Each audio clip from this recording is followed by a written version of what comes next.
Hello, welcome back to another video. Today I'll be going over books I am currently reading and like the things that I've learned from these books and then what I've recently gotten. So let's just begin. Right now, I've decided this summer, to make my way through majority of the history of philosophy like for the rest of the year. So in the summer, I am reading the basic works of Aristotle, very big work, and in August I want to finish it. I've only recently started. I only started in August. But I've read all of Aristotle's categories and I've begun on interpretation. So this is a very good, essentially a compact edition of like the major works of Aristotle. It has Nicomachean Ethics, has metaphysics, has physics, has poetics, rhetoric, politics, has all the major works of Aristotle in full, and his more logical treatises in like shorter sections. So for Aristotle's categories, the main distinction to begin with is substance. Substance is like the prime category that every other category is predicated of. So in substance, there's a division. So this is like the particular and the universal distinction, essentially.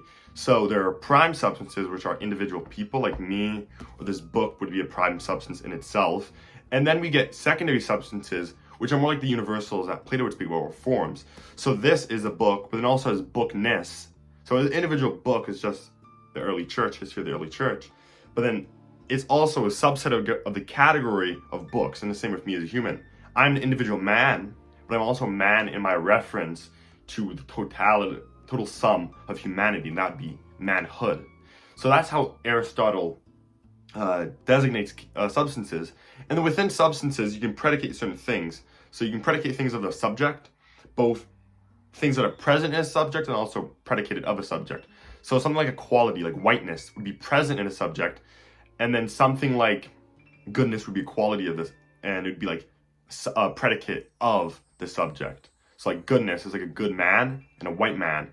Both these things are about a man, the prime substance, and how he relates to different things, but they are expressed one in a way of a quality, and then one in a way of quantity. So these are two other main categories: quantity, which is like how much you have of a thing, and then quality, like what it really is. Not what it is, like a goodness is a quality, and there's degrees of goodness. And the other categories are action, relation, place, time, position, and affection. So these are the main categories that Aristotle uses, and these categories were used up until essentially Kant, until the Critique of Pure Reason, and Kant, his Copernican shift, and he shifted how we view the categories being something innate in us and not something innate in the objects in which we're experiencing. So Aristotle's division of reality into categories, they allow us to have better understanding and clarity when we view the world. Even Augustine, who actually Augustine said, what did he learn of the categories? It didn't actually help him in regards to salvation. Then we get someone like Aquinas, who was another person I've recently bought in some of his books. He uses these categories to show the necessity of God. Like example, for quality, goodness, you can have degrees of goodness, Aquinas says, and that God would be the utmost degree of goodness. And that's how that's one of his 5 proofs of God. So yeah, I really like Aristotle so far. I like his categories. People act like it's very hard to read, but no, it's very simple. I think anyone who's read any other philosophy, especially when you've read like much more modern philosophers, something like the categories shouldn't be too hard to read. And then he also has another book that I recently started, which is On Interpretation. And then On Interpretation, it has much more to do with the language of things, like nouns and verbs.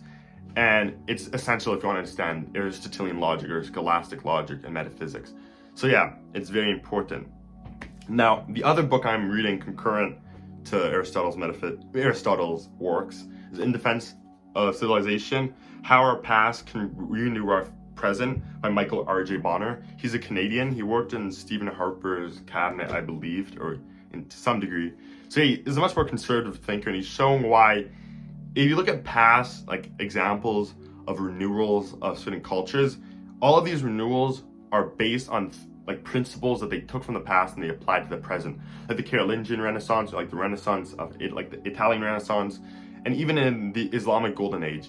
They took the ideas of Aristotle and Plato and they applied them to the situation that they were in. And he's arguing that we should do the same thing now. We don't want to go back to the past. We can't copy the expressions of the past. We can go back to the past in the sense that we can take the fundamental first principles that they had, and we can build from those first principles.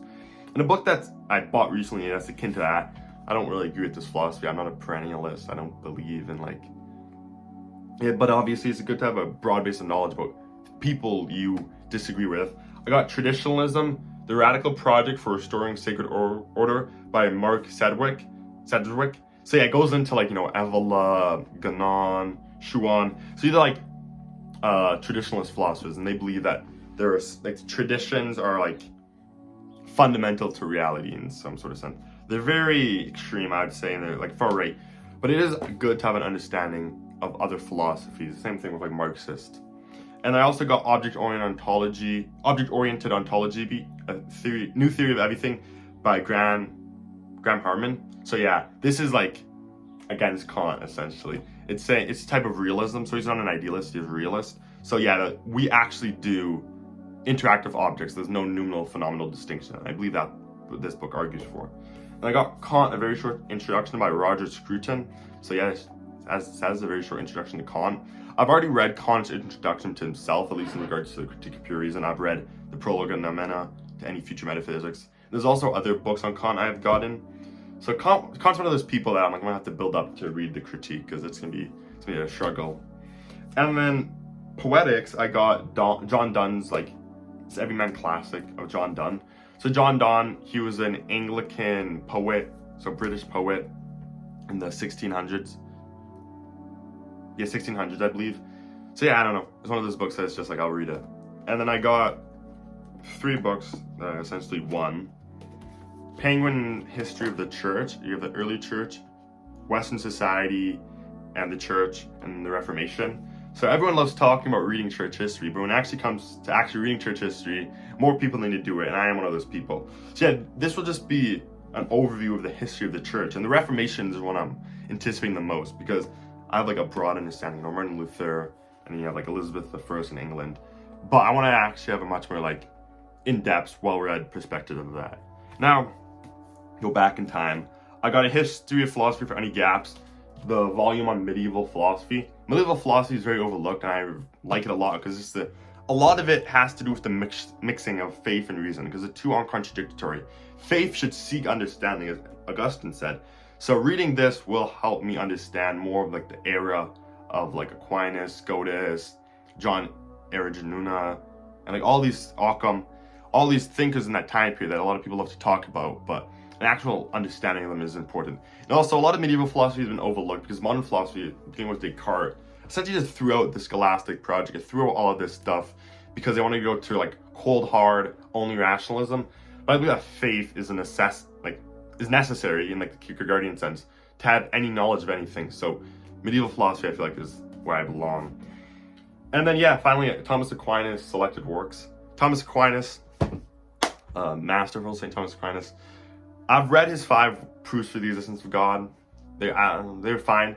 Obviously they're true, but like you can still doubt them to some degree, like with like understanding for why you doubt it. So like I'm not saying like he's like infallible, but yeah, he's a continuation of Aristotle. He's a Christian Aristotle, one might say, in the same way Augustine is a Christian Plato.